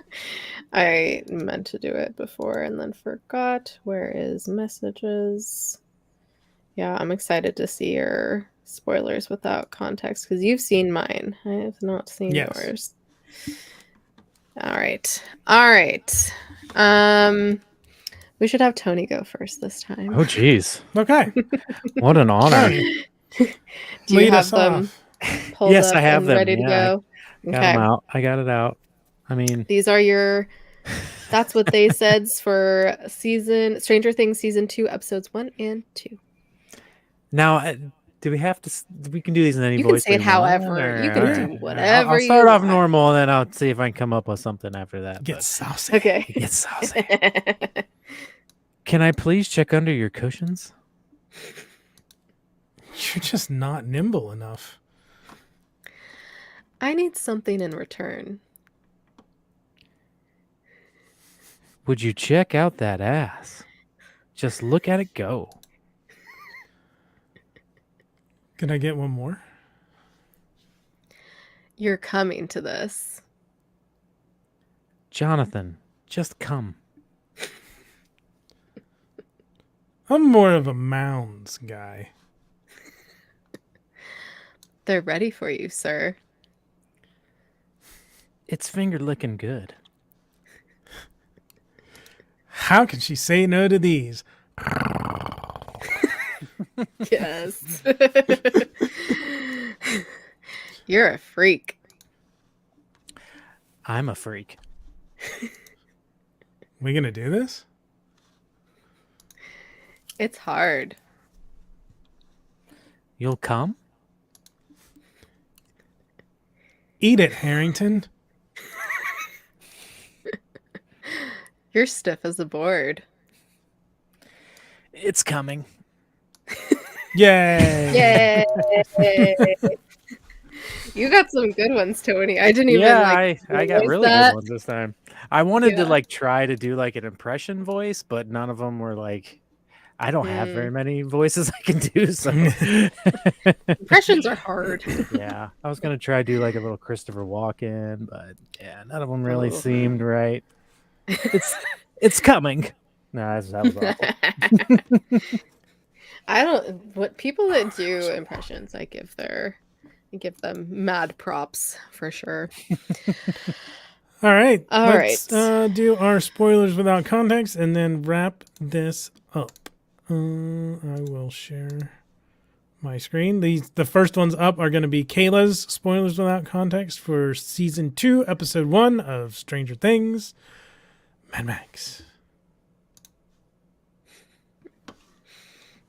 So yeah, I had to do Dig Dug and then Samwise Gamgee himself. Your boy. Yep. Yeah. I had to do it. And then Mr. Mom, because I watched Mr. Mom. And then the classic TV dinner, which personally I grew up eating probably too many of these. That's a really good So- picture of one with the ice still frozen from where Yeah. the Yes. plastic was on it. I saw this Remember, picture and I was like, perfect. this is the most That's realistic because there was a lot that were definitely promo pictures that made Oh, them yeah. look good. I was like, that's not what they look like. No, I'm this having is very flashbacks accurate. to kids cuisine. Oh yeah, lean cuisine, kids cuisine. I don't know if my mom ever let me get she never would let me get the kids ones. Never would let me get Lunchables. It was like No, they every had a once brownie. in a How while I dare could get you. Lunchables. Yeah. Okay, so these will be my spoilers without context. Surprisingly, we only had one image overlap this time. I'm curious. I did Big the city of Pittsburgh flag because Well, aren't you cool? Pittsburgh, Boo. Mad Max, Nice. Dig Nice. Dug because of the game. So that's our Yep. overlap. And then I did the Muto from the yeah, from the yes. more. I want to say the first of the more recent American Godzilla movies because that's what the Thing in the I Mist just and the Upside Down looks watched like. all Yeah. those. Yeah, it does. I was thinking that because I just watched all of them for both Monarch and then I just saw Godzilla -1. And yeah, I was like, oh my god, that totally looks like the creature in Stranger Things. Yeah, I Very never cool. realized that. Very Now. good. Now that creature in the Godzilla movie, though, that never existed in any other Godzilla. No, the No, I mean, Mutos it was- were it was original more- creations for yeah. the legendary. It was Legendary Pictures that did these. I think Godzilla. so. Yeah. Was it 2014? Was it that long ago now? Jesus. The first Has it? Godzilla was 2014. Yeah, Wow, that's it's been the that long film that ago. these Yeah. came from. Yeah. Yeah. Um, But you're right. Yeah, it did- 'cause it there's a was very much a Godzilla, resemblance. Skull Island, or like King Kong Skull Island, whatever the fuck it was called. And then King of the Monsters. King of Monsters. King of the Monsters. And then What Godzilla was- versus Kong. Godzilla vs. Kong. There we go. Because that And was the one now that came out. in Godzilla Canada. X Kong, is that what it's called? Yeah, New Empire, Empire, something. Yeah, something like that. I Which forget what the that title is. pink Copying off of Godzilla. Yeah. I know. With the Empire. Which is Frozen Empire, not Kingdom, like some people have called it, and put it in their title. So we will go to spoilers without context for season 2, episode 2. Mm-hmm. Was it Trick or Treat Freak? Is that what it was called? Mm-hmm. Yes. Trick or treat, Here- freak. Here are Kayla's spoilers without context. Had to do Ghostbusters, Mhm. obviously. And then I just looked up generic trick-or-treaters. I was struggling for this episode what to do. So I did trick-or-treaters. And then I looked up keg stand. And this is actually like an old lady or old man. I don't know. I quickly glanced at it because there was pictures of them standing up after. So it's like an old person doing Is there a a keg little stand. I'm kid like, in the background watching too? Looks like it. yeah. Yes. Right here. That's a great picture. That's great. And then I did Morse code, which I thought I zoomed out on it to see more of it, but I guess not. But I mean, you yeah. got the point across. Mhm. Yeah, exactly. I had that memorized. That and the phonetic alphabet I had to memorize as a Oh, kid. nice. Guess whose dad was in the military? All right. That will bring us to my spoilers without context for season 2, episode 2. So if you know what this is, I'll be surprised. Me? This yeah, you or Tony too. I don't know if Tony's played Magic the Gathering. This is Emrakul, the Promised End Oh wow. from Shadows over Innistrad or Eldritch Moon. That's what the thing in the storm in this episode looked like. Because in the first episode, it looked like the Muto. Like in this episode, it was much bigger, and it looked like this fucking Eldrazi creature. So I had to use it. I had to use the opportunity to use Emrakul. And then Three Musketeers for the Three Musketeers. Oh yes. The squirrel, because She killed a squirrel. squirrel. And then I used, speaking of Godzilla, I used the Manila from the old Godzilla movies, the baby Godzilla, because I was like, baby Funny. monster. I think baby Demogorgon in the trash can. That's why I used them. Manila. Smart. How old is I almost that? used Godzuki from Hanna-Barbera. the Godzilla cartoon. Yeah, the Yeah. Hanna-Barbera Godzilla cartoon. How old is That's a that? What, name. like 50s, That? 60s? That's got to be like Damn. 60s, right? Maybe 70s. I was gonna say it gives me Gorn vibes. Because that's from that's on Godzilla Monster Island. How many Godzilla movies have there been? Lots. I know A lot. this was the 70th anniversary, so clearly there's been a lot. Godzilla on Monster Island was 1972, so that's not as old as I. But he Oh, he shit. could be from even before that. But yeah, but that's why I used him, because I'm pretty sure that's a baby monster in the trash can that Dustin opened at the end of the episode. So, yeah, That would It be was funny. a predictive spoilers without context. yes. So those are your spoilers without context for episodes 1 and 2. I almost clicked leave Nice. studio instead of stop sharing. Oh my god. I just saw a big red X. Bye. I'm like, yeah, that'll stop doing what. No, that's not what I want to do. Okay, Not quite. Yeah. that wraps all it up, right. I think. Tony, thank Yeah. you for joining us. Yeah, It's this is awesome to great. have you. I love hanging out with you guys. We Yeah, went It's been a lot of fun. 2 hours on this one. Every other episode Yeah. we've done, we did in an hour. I don't know why. This is my fault. I guess I had a lot more to Blame say. me. Yeah, you did. You did have a lot more to say. Yeah. Plus, we have Tony, so instead of 2 people's, we have 3 people's. I figured it would go a little longer. Sorry, Dole. Yeah. Yes, Cut over. tune in I don't to know if Gotham there's a- City tonight. Yeah, I don't know if there's a ton of crossover between Gotham City Tonight and our audience, so probably okay. I don't Next thing on our schedule tomorrow is our Trek Retrek Season 1 of the original series wrap-up special. We'll be joined by Thanos Copter Nice. and Yep. Allison Troy, Allison. Retro Toy Princess. Indeedy. And then next week, Stranger Things Season 2, Episodes 3 and 4. Our guest will be from The Sundered Veil. Shauna Ladd, who plays Senka, the werewolf, is going to join us to talk about episodes cool. 3 and 4 of Season 2. So I'm excited. she's also been in a couple of horror movies, and she was on Yellowstone. She had a part on Yellowstone, so that's cool. Oh, she did? Oh, I Yeah. didn't know that. That's I'll link you to awesome. her scene. Oh, I just saw Shiny Plastic People did There Is No Christmas, Only Yule. Yeah, there it is. Yeah. Awesome. Oh, I love that so much. Yeah, and Tony, thanks again for joining us. If you want Yeah. to let people know where they can find you. Yeah, if what do you got have going on? anything coming up? I will Always. say I ironically today just got these bad boys in the mail, courtesy of Phantasm Toys, which y'all just released the bigger versions of these. Do you still have some available right now? Not right now. I'm still Okay. fulfilling those first orders on those, getting those out, still finishing those. Actually, I was just doing that right before it came on, was doing some clear coats and some sanding on the big versions of those bad boys right there, the scary Scalaries. Yeah, Those are little the details. Love those. the little mini details. ghost versions. Yes. Yeah. I decided to go mini because I just redid all my shelves, and this is my new Ghostbusters shelf, which I have to put some kind of tier system in it because there's just way too much packed in there. But yeah, and I also recently got the little Moogs, which this is the Yeah, glow strutting in the moves. dark one, Strutting Moogs.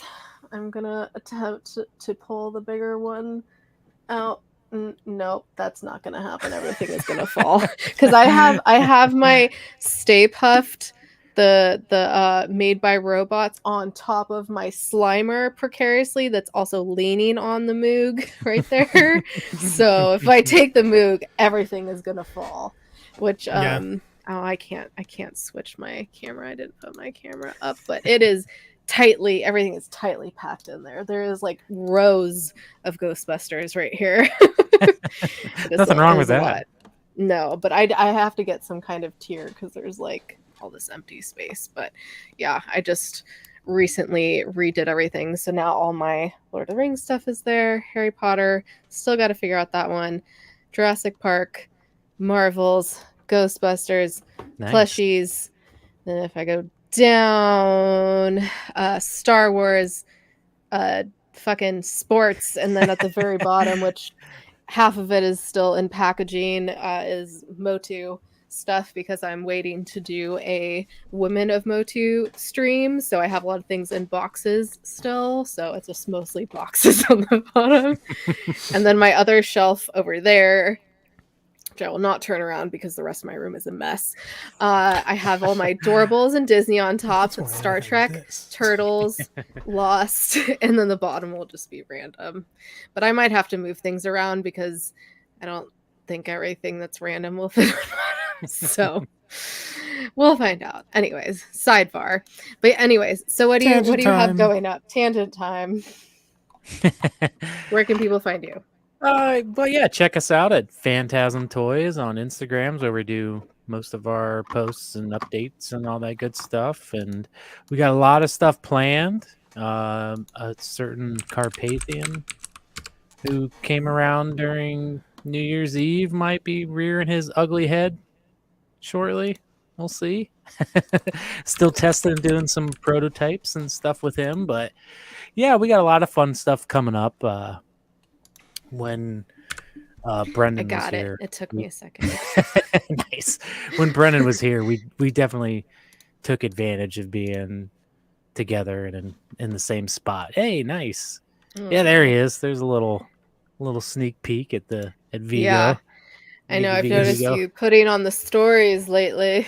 Like, yeah, I'm still messing around with it, trying to get the colors just right, trying to make sure the things that we got planned for it still work out just right before we go and post exactly what we got in mind. But yeah, there he is. Look at that. I love this whole video. Yeah, good. Shout out to Brendan for throwing that together. But so cool. Yeah, he should be next coming up. The big boy. Yeah, there's the Colossal. Yeah, the giant. We got art prints for sale. A lot. There's a whole bunch to choose from. Ghostbusters, Ninja Turtles, Inspector Gadget. That's all just kinds a cool of fun picture stuff. with all the different colors in the background. Yeah, it's just right in my cabinet right over here. Yeah, like I've said before, a lot of this stuff just comes out of just stuff that I want, and unfortunately, there's a lot of holes. Gives a good idea of the scale of the ones that Kayla got versus the Colossal ones. Yeah, that's the Playmobil Ecto 1A. They knocked it out of the park. I mean, with all the lights and the stuff for it being just. Is that the Playmobil? Yeah, that's Playmobil. It's really good. It's got a siren, all the light function and everything. Yeah, Playmobil did a really good job with all their Ghostbusters. They had a really good DeLorean that people were talking about. I have the DeLorean too. It's freaking sweet. Does it actually light up? Do the lights light up? Yeah, all the lights on the Ecto. They did a Ecto 1 and the Ecto 1A. All the lights function, and it's got the siren too. You need to stop coming on here, because every time you come on, I buy a lot of shit after. You're the one who invites him, so that's you true. Only have yourself to blame, Kayla. We got all kinds of fun stuff coming up, and some of our older stuff. Adam Savage. Yeah, there's where we met Adam Savage, and nice. We gave him a big old slime ball, and we gave him one too that was completely unfinished, unpainted, and still in pieces. So if he wanted to play around and do his own, he can do that too. So he may or may not be appearing in something soon. That is all I will say. All right. Yep. But he was super awesome. We got to see him a couple of times. I was in Cincinnati, and that's cool. He's everything you want him to be. So it was great. Yeah, he's a huge I've heard good things. Yeah. I saw he did a whole breakdown video of the I can't wait. HasLab Proton Pack. Yeah. He did. He just did one for the Trap and the PKE too. Just today, I think it came out. Oh. Okay, well, that's what it was. Oh. I didn't realize it came out already. There you go. I have not been paying attention. I'm winking. On that note, thank you, everybody. Oh, and I'll be on Toy Therapy on Friday. Oh, yeah. Pain's toy samples. I'm very excited for that. I will be doing double therapy that day. Regular therapy and toy therapy. Yeah, thanks everyone for joining us. Thanks for having me again. This is great. Thanks for joining. If you were watching us on the replay, make sure to smack that like Yes. And yes, you can follow us on all our socials at GTFO channel. And we'll see y'all tomorrow or whenever if you're watching this on the replay. Have a good evening, everyone. Bye. ya. Thanks for geeking the F out with us. I always forget to say that. Indeed. Indeed. Fascinating. Mm, mm, mm, mm.